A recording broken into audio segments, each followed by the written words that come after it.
Well, it's Tuesday, and you all know what that means. As you know, NXT has their go home show before this Saturday's Vengeance Day, so anything could happen. But first things first, of course, we have ChocoPro with their latest event, number 428, featuring three matches: a tag match, singles match, and a six-person tag match. And then, of course, we have Stardom with their latest show in Hiroshima. Features also preliminary matches involved in this one. Anything could happen as well. And then, of course, we move on with New Japan Pro Wrestling with New Beginnings in Osaka. We have several championship matches taking place: the IWGP Junior Heavyweight Tag Team titles, the Never Openweight Championship, the IWGP Tag Team titles, the IWGP Global title, and of course, the IWGP World Heavyweight title is also on the line. So we will see if there are any exchanges. So that's going to be a lot of fun to review. But we also will cap up our episode with some news updates to keep you guys updates on what's been happening in the world of pro wrestling, such as what events the promotions are thrown out, who's booked, what matches are set, including developments that are happening in the world of pro wrestling as we speak. So, let's get ready for another episode of Deleted Wrestle Zone.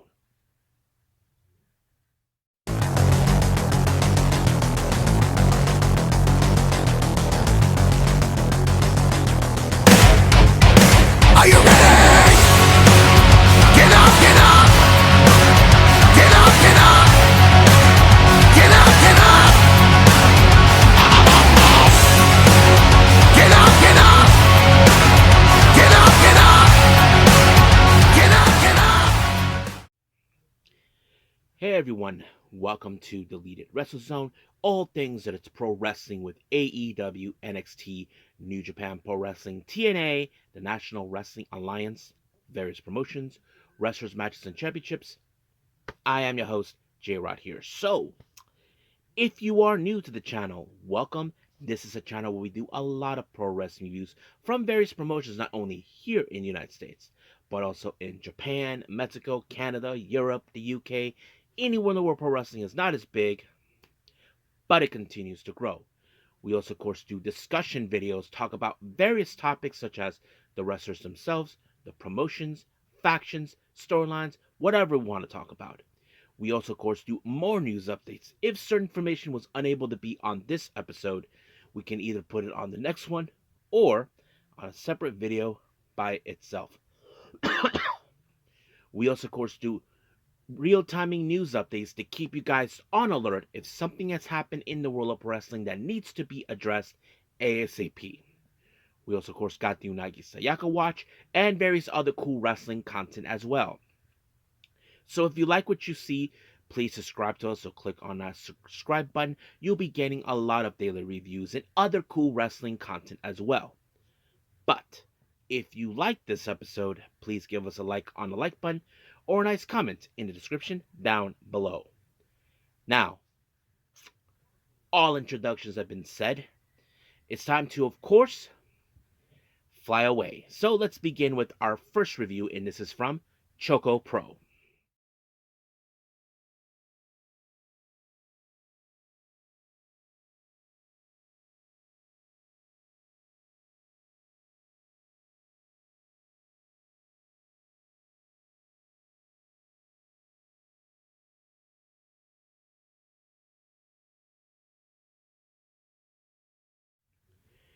Alrighty then. So let's begin with ChocoPro number 428. Now, for our opening, we have Irikane, who did the opening of the show. As you all know, Irikane is currently out due to a injury she obtained. Nothing major, but she'll be back very soon.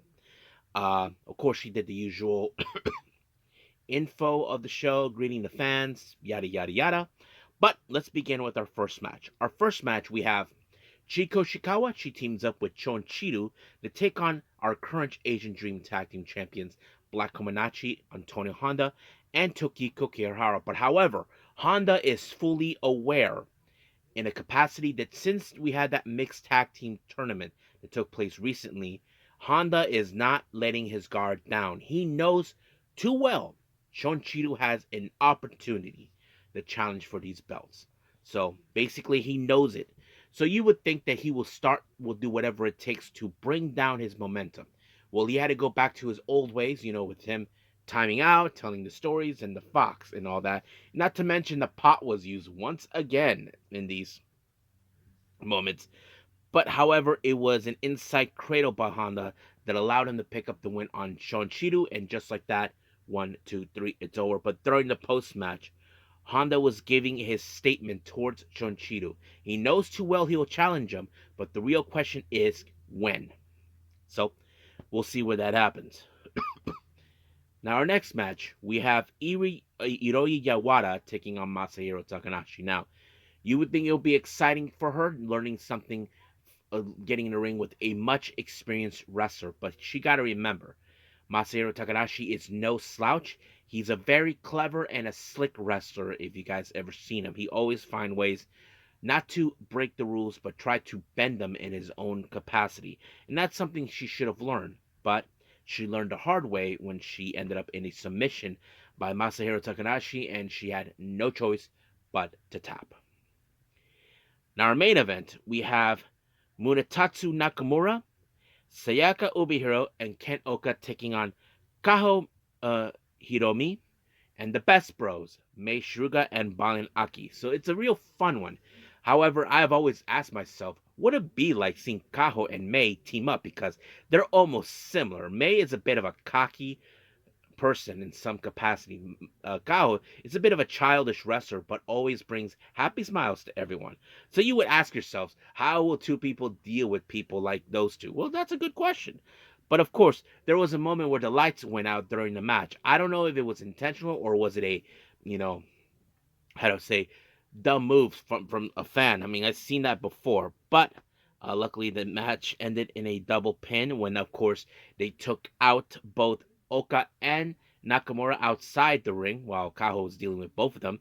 It was the Best Bros who double pinned Obi, and just like that, 1, 2, 3, it was over. Now, for our drunken tournament, I'm going to skip ahead who went to the finals, which was a very interesting one. It was Kaho and Mei Shiruga. I didn't expect that, but I was a bit more biased on this one because I wasn't too sure how this was going to go. But in the end, it was Mei Shiruga who walked away with the chocolate, and just like that, it was over. So I enjoyed the show. It was real fun. So you guys should check it out on YouTube. So go ahead.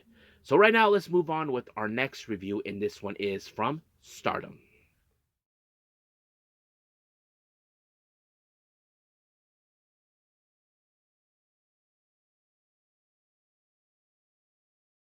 All right, Stardom in Hiroshima. We opened up with Julia Him and Micah. Now remember, Julia is currently not affiliated with any of the units in Stardom. So those two will take on Neo Genesis, Suzuki, and Azumi. Now, of course, the X factor of this match, you would assume, okay, it has to be Judy Hime who will take the fall. Well, we'll get to that in a bit. But however, one thing that was interesting, those who know this, on various news updates, I talked about the Barb Sasaki 25th anniversary show that Suzuki has now been accepted to be on to participate, which is an event where they have death matches. Well, Sasaki was there himself helping promote the event, and he got involved, and then Micah decided to disrupt their little get together. But that did not stop them. But however, it was Azumi who walked away with the win when she applied the double foot stomp on Julia, and just like that, 1, 2, 3 is over. Then we had a post match promo taking place, and of course, once again, Zuzu decided to promote the event herself, along with Sasaki and Azumi, that she'll be involved in April, which is going to be a lot of fun. So we'll see what happens. Now, Rana Yagami teams up with Sayuri Anu. Now keep in mind these two are from two different units, but they will face against stars, more specifically Hanan and Koguma. Now, of course, many of you would think, oh my god, Rana has to deal with her again. And now Sayuri No is getting caught in this whole thing, trying to do the bear pose, which she tried not to involve. And of course, Natsupoi always enjoys doing the bear pose, but Sayuri No, she's different. She's like, I'm not in the mood. So that she's that type of person. But you probably would guess that somehow this match was going to end up with stars. It did, when Hanan applied the 17 on Yagami. So just like that, 1, 2, 3, it was over. Now, our next match, we have Sakura Daman from Cosmic Angels, consisting of Aya Sakura and Yuna Mizumori. They take on Akira Kurugane and Mei Sita. As you all know, Akari Kurugane actually is currently also, just like Judy Him, is not affiliated with any faction. So sooner or later, she will make her choice.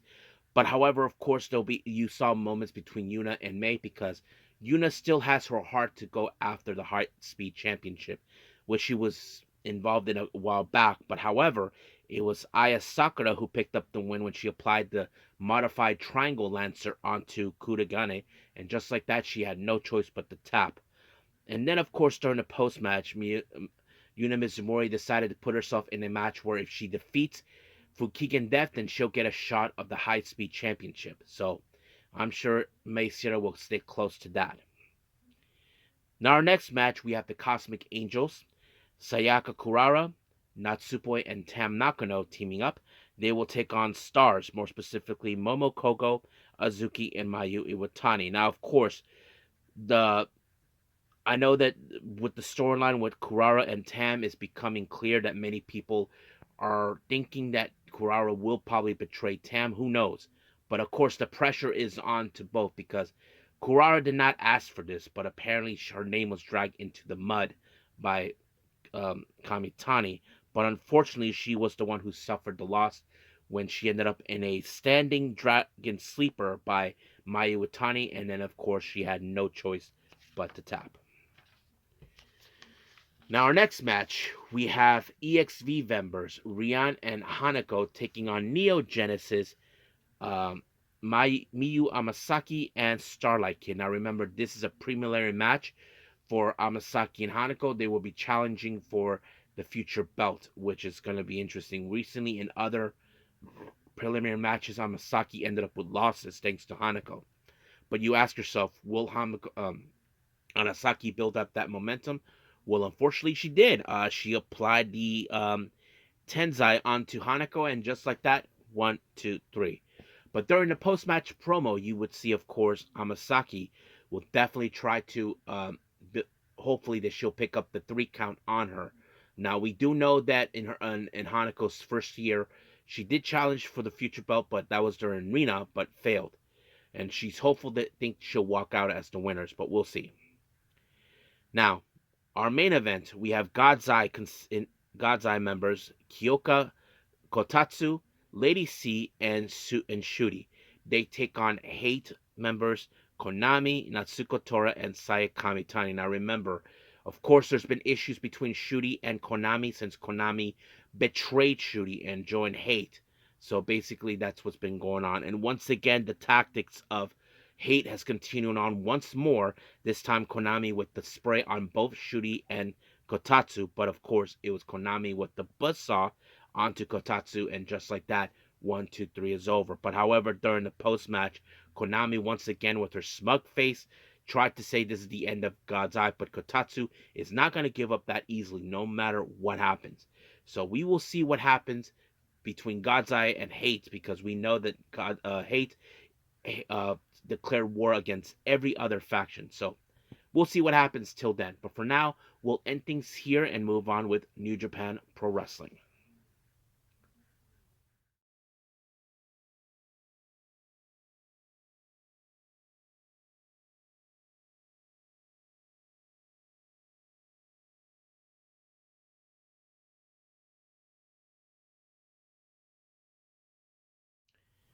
Okay, New Japan Pro Wrestling, the new beginning in Osaka. Now, our opening match, we have Togi Makabe taking on Hiroshi Tanahashi. As you all know, we are currently on the road to retirement for Tanahashi, who is planning to retire in 2026 during Wrestle Kingdom, and we're on our way for that. However, of course, he has to face against Togi Makabe, but in the end, it was, of course, Tanahashi who walked away with the win when he applied the bridge. 1, 2, 3. It was over. Just like that. Our next match, we have Drilla Maloney versus Shingo Tagaki. Now, this was a match where, of course, Maloney has picked the fight with Takagi, and he wants to prove he is the strongest. And as you all know, with him and his British background, you would think in some capacity that a British guy, because of the legends of knights that will come after dragons, well, that's practically the story he is telling. He's coming for a dragon, and that's exactly what Takagi is. But in the end, it was, of course, Maloney, surprisingly, that picked up the win against him by applying the Driller Killer. And just like that, 1, 2, 3, it was over. So this is one of his crowning achievements. Not only that, he defeated a strong competitor who's been never openweight champion and IWGP World Heavyweight Champion. Now, our next match, we have Great-O-Khan versus Shota Umino. Now, of course, this whole feud happened because Great-O-Khan, he has like this opinion about thinking that Shota Umino had no right for himself to call the next ace of New Japan. So he picked a fight with him instead, and Shota Umino felt disrespected by him. But of course, we did see throughout the entirety event, whenever Shota Umino intended to do something, fans booed him, and they were cheering for Khan. But unfortunately, things did not go according to plan for Shota Umino, so he ended up eliminating her. And in the post-match, uh, well, yeah, it was over, so Shota Umino lost, and then Great-O-Khan intended to cut his hair. He's laughing his ass off. But sooner or later, I don't even like Khan. He's a self-righteous prick who thinks that he is better than everyone. But sooner or later, someone's going to take him out. But he did say that the reason he did this was because he felt that there's only one ace, Tanahashi. You know, this is where I bring in my hypocrisy on this. Khan, you were intending to eliminate Tanahashi a couple years ago, and now you're saying that you don't want someone to take over as the ace? What a hypocrite fool he is, in my opinion. So we'll see what happens. Sooner or later, I'm sure Shota Umino is going to make him pay for getting in his way. So we'll see. Now, speaking of grudge matches, we have the most extreme grudge matches next. Sanada versus Taichi. Now, of course, we cannot forget what happened last year. Sanada, who defected to go to Just Five Guys, turned on them to join the War Dogs. So it's a very, very interesting development how that turned out. But for a while, Taichi has been determined to get his hands on Sanada for his betrayal and costing him the IWGP Global title. But however, of course, Taichi Shimori gets involved in this, and of course, low blows were coming from Sanada. But unfortunately, Taichi did not get what he wanted. That victory against him because he ended up in the deadfall. And then all of a sudden, during the post-match, Sanada was attempting to whack Taichi with the guitar, but we saw the return of Firestorm, Yuya Uemura, who came to save Sanada. And just like that, Sanada left to the hills when he realized things were not going his way. But Uemura did state that no matter what, he'll be coming for him. So basically, but the best moment is, of course, Sanada and Taka Michinoku were happy to see Uemura back. Feels like things are going well for them. So the real question is, where do they move forward? Right now, Doiki is currently out of action due to an injury that he obtained. But sooner or later, they will be in full force. But that's only when. Now, our next match, we have the IWGP Junior Heavyweight Tag Team titles. Roppongi Vice, Sho, and Rocky Romero take their first opportunity as a tag team to take on Ichiban Sweet Boys, TMDK's very own Robbie Eagles, and Kosa Fujita. So you would think this was going to be a good match because, A, we have seen how great Kosa Fujita has grown, not to mention being on the tutelage of Zack Sabre Jr. and all that. And it played out pretty well, but it was Kosa Fujita onto Rocky Romero with the abandoned hope, and just like that, 1, 2, 3 is over. But however, during the post-match promo, we did see Taiji Shimori. Now, it doesn't take a genius. What was going to happen? Well, he issued a challenge. So most likely he probably will get Robbie X to join. So we'll see when that day happens. Now, our next match is the Never Openweight Championship. Boltin Oleg makes his first play as a singles competitor in a singles championship match against the Alpha Konosuke Takeshita. I have to say, it was a pretty darn good match. I mean, Boltin Oleg, Not to associate him as a tag team, but he has grown significantly and people always back them up. But of course, like any other match, Konosuke Takeshita came on top, applied the Raging Fire, and just like that, 1, 2, 3, it was over. But however, during the post-match, TMDK's very own Rohei Oiwa decided to challenge Takeshita for the Never Openweight belt. Now, I think I know what some of you were thinking. Why would he challenge him? Simple. Rohei Oiwa is a inbred of New Japan. He looks at Takeshita as, you're an outsider, bro. You're not from even this promotion. You're from DDT. How dare you wear a belt that is not even part of your promotion? So he views that as, you're an outsider. You don't deserve to wear that belt. So that pretty much it will take place. But we'll get to that. Now, our next match, we have the IWGP Tag Team Championships.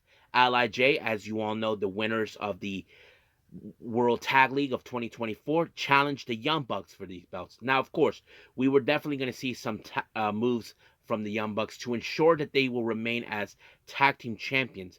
But of course, Hiromu, who's determined to reach the higher level, he pulled up his own weight. But it was Naito who in fact picked up the win when he applied Destino onto Matt Jackson, and just like that, uno, dos, tres, se acabó.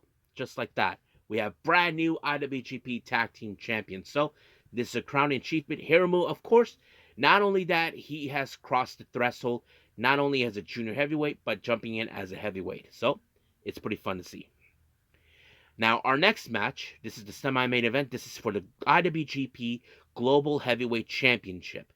This is a feud between two guys that knew each other, Gabe Kidd and Yota Tsuji. Now, as you all know, Gabe Kidd has always been making plays saying that he is the guy who will be the top of the food chain. He doesn't care if Yota Tsuji was a year above him. He feels, Tsuji, you're a piece of garbage. You don't deserve to be there. So he feels that he should be at the top. But man, these guys put every stop in every capacity.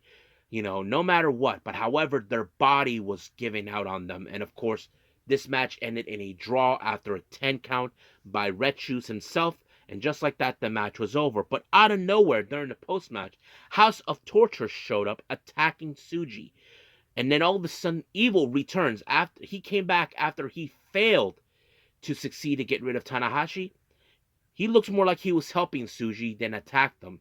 But apparently that's not what happened. This is what happened. He told him, Tsuji, you thought, but however, my problem isn't towards you. He turned his attention to Gabe Kidd. Now, this is where things got interested. Now, I asked myself, who in the effing hell is Evil? He's claiming that the War Dogs are excluded out of Bullet Club? You got to be kidding me. He's not the leader of the Bullet Club. David Finlay is. So even Clark Connors could not understand what's going on. He even tried to help, but nothing. Now, I'll probably, after I do the Cosmic Angels discussion video, I'll do one with the Bullet Club. Because it seems now we're going to have like a somewhat of a civil war. Now, this is where things got interesting that I learned after this match. Let me talk what Gabe Kidd said during the post-match. He says, Narita, have you forgotten who took care of you when you were in LA? It was me. I took care of you because you were my dojo brother. So he felt betrayed by Narita, thought he had his back, and now he's coming after him. But the real question we ask ourselves, what does David Finlay have to say about this? We haven't heard anything from him for quite some time. I'm sure there's going to be some things. Now, David Finlay did state it weeks ago that House of Torture are not part of Bullet Club. Now, Evil was recruited by Jay White, but that's a thing of the past. So the real question is, are we expecting a civil war? Well, most likely we probably will, but we'll see. Now for our main event, the IWGP World Heavyweight title.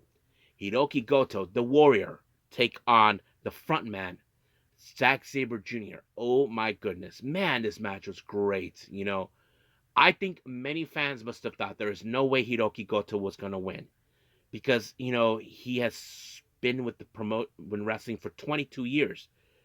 But man, it was so amazing. I literally cried, guys, because it was Goto who beat Zack Sabre Jr. with the GTR, and just like that, 1, 2, 3, brand new IWGP champion. And you know this was an emotional time, especially for Yoshihashi, his tag team partner, witnessing his his friend winning a belt that he has chased for a long time. And he done it after 22 years. And of course, he even brought his kids who dream of seeing him win a champion, and he finally did it. He wanted to share this moment with them in the ring. And you know that it brings tears into your eyes, guys, because you want to show your kids a prime example. And that's exactly what he did. He showed them dreams do come true, and this is the proof. So we'll see what happens. I'm sure Goto has, of course, a line of enemies that would love nothing more to get their hands on him. But I know one particular person will definitely do, and that is, of course, that scumbag Evil himself, of course. But I'm sure he'll be occupied with the Civil War at some point. But for now, let's enjoy the fact that Goto finally accomplished his mission and his dreams. So right now, we are done with New Japan, so let's move on with NXT.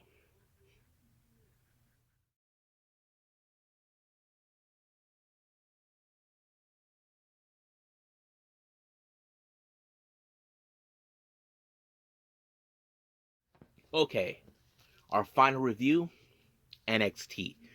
Now, this is the go home show before this Saturday's Vengeance Day, so anything could happen before then. Now, as you know, in this particular match, we have Bayley versus Cora Jade. Now, of course, Cora Jade feel like she was being left out, not involved in the NXT Women's Title match at Vengeance Day. However, you would think this match was going to be straight up. Nope. Roxanne Perez decided to push buttons on Bayley when she dressed up as a hugger Bayley, the one that we all remembered and loved. But of course, Jade walked away with the win with the Jaded DDT, and just like that, it was over. However, Julia was watching this match, and then we did see Ava whisper something to her, and of course, Julia agreed. So during the post match, Ava comes out and explains that, this match will now be a fatal four way. But here's the thing, we know that Ava and Cora are going to play out as their BFF move, but sooner or later, they're going to turn on each other. That's how it works. But we'll see what happens at Vengeance Day. Now, we did see Zaria and Soruka talking about trying to focus as a tag team. So they said, how about we train at the beach? But later they were interrupted by Nikita Lyons. So later on, both Zaria and Nikita Lyons will deal with each other soon enough. Now, Obafemi comes out, does a promo, understanding he feels that the only reason he is taking on A-Town Down Under, Grayson Waller and Austin Theory, he doesn't look at this match as a triple threat. He views it as a handicap, which most likely it is. But of course, here comes A-Town on Under, try to bring out their usual ways, and then they beat up Obafemi. So the real question is, will Obafemi be okay by the time he gets there, or does he know what he's doing, putting his championship at risk? So we'll see what happens. Now, our next match, we have, of course, a triple threat match. Hank and Tank, No Quarter Catch Crew, Miles Bourne, and Tavion Heights. And then, of course, we got Yoshiki Inamura and Josh Briggs. Now, of course, many people remember Josh Briggs had trust issues when it came to tag team partners. But, however, Inamura is the kind of man who felt that he respects Briggs because the way he is. And, of course, Briggs, he wasn't thinking about having a tag team partner, but this is where they put themselves to the test. And I think it was a pretty good one. There were some great moments in this match, but it was Briggs and Inamura that walked away, thanks to Inamura with, of course, applying a big splash onto Walker, and just like that, 1, 2, 3, it was over. However, during the post match, we did see, of course, our current NXT Tag Team Champions, Nathan Frazier and Axiom, Well, it seems now they are convinced, so Inamura and Briggs will get their opportunity at Vengeance Day, so that's going to be a lot of fun. Now, before we get to the main event, Stax has been concerned over the fact that Tony D'Angelo decided, I'm going to challenge Rich Holland in a steel cage.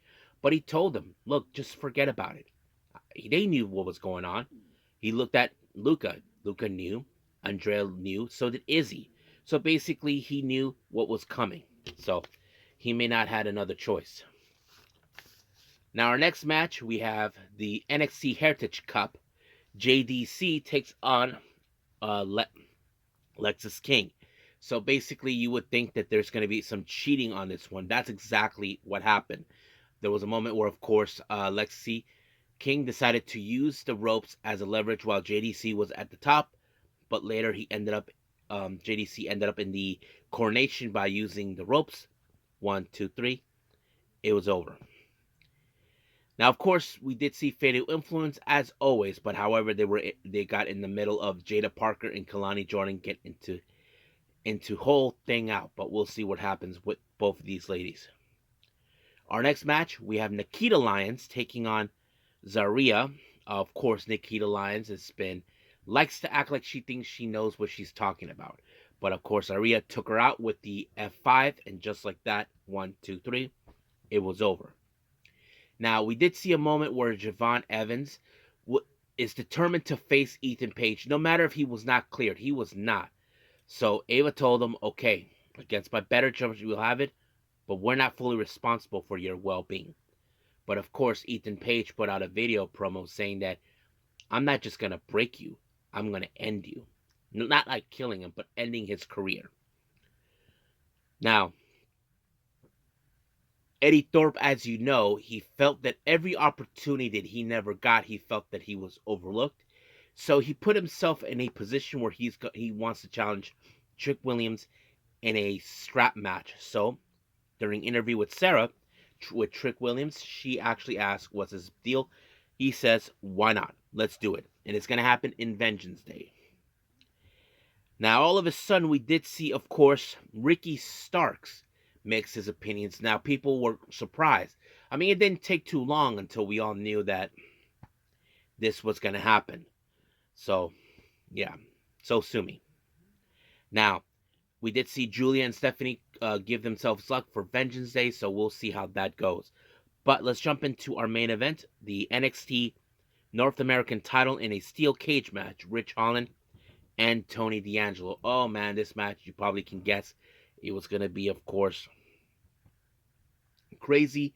And of course, Izzy tried to pass the crowbar onto to Tony D'Angelo, but however, Rich Holland caught it. He was intending to use it, but luckily, Tony D'Angelo was able to gouge Rich Holland's eyes and then applied a spine buster, and just like that, 1, 2, 3.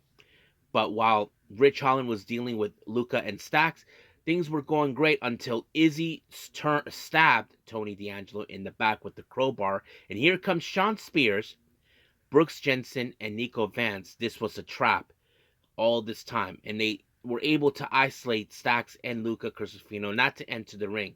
So they were sending a direct message to, of course, Tony D'Angelo, because we know that Shawn Spears, he has a sight set on the North American title. So we'll see what happens at Vengeance Day and possibly the following after Vengeance Day.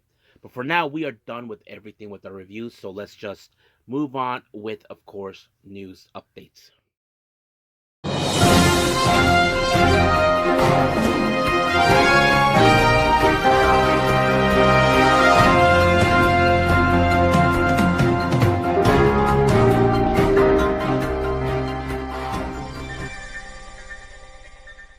Okay, so welcome to our news updates. So let's begin with upcoming events with the promotions.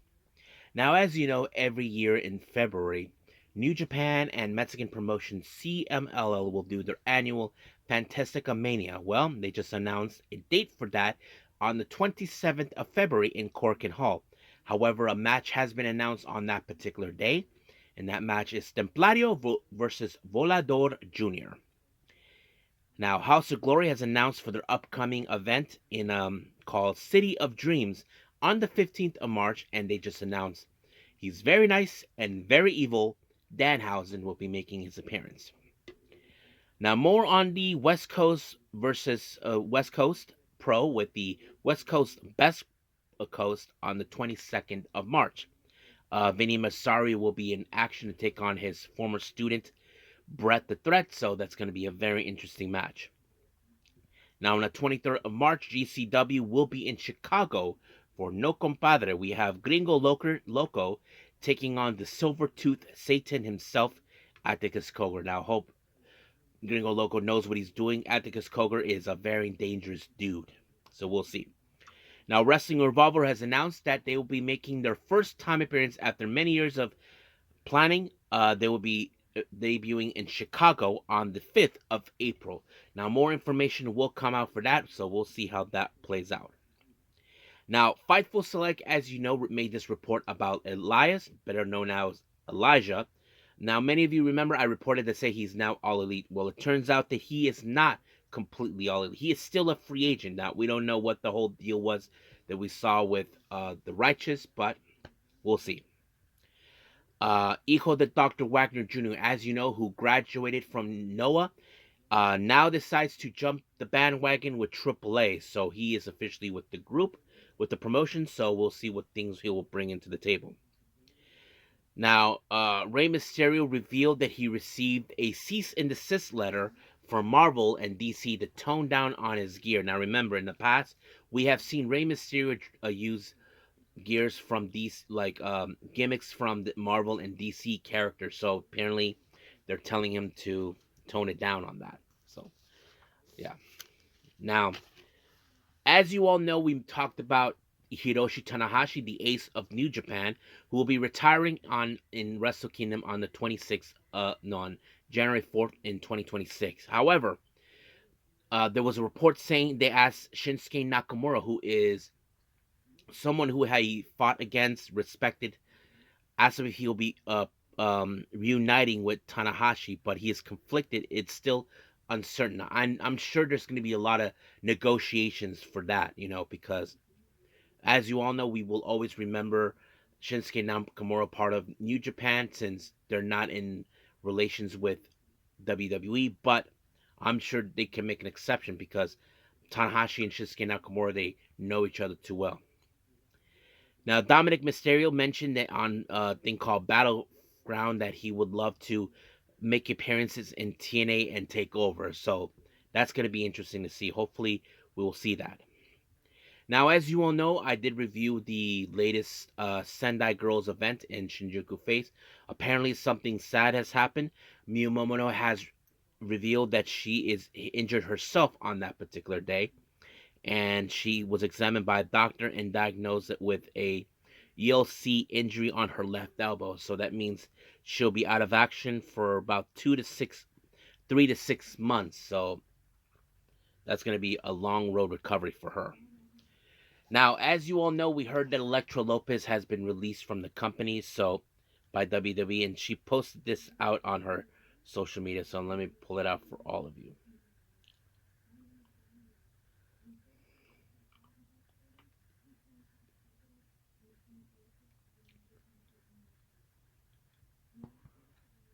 This is what she put out. Heard any good news lately? No. Well, make it quick. I've got a packed schedule for the next 90 days.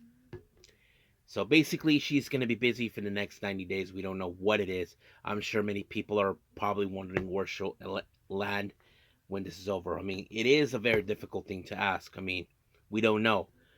I'm sure other promotions will love to take her, or she'll probably wrestle independently. We don't know. That is a good question. So we'll see what happens after her 90-day period. The no compete clause is over. But for now, let's just call it a day. Well, I hope everybody enjoys this episode. Coming up, we have AEW Dynamite, but I do know we do have another Stardom show that took place, so we'll see how that plays out. But for now, we'll just see what happens for the next episode. But until then, I will see you guys in the next DWZ time, same DWZ channel. I must bid all of you adieu. So, goodbye, and have a nice day. Bang!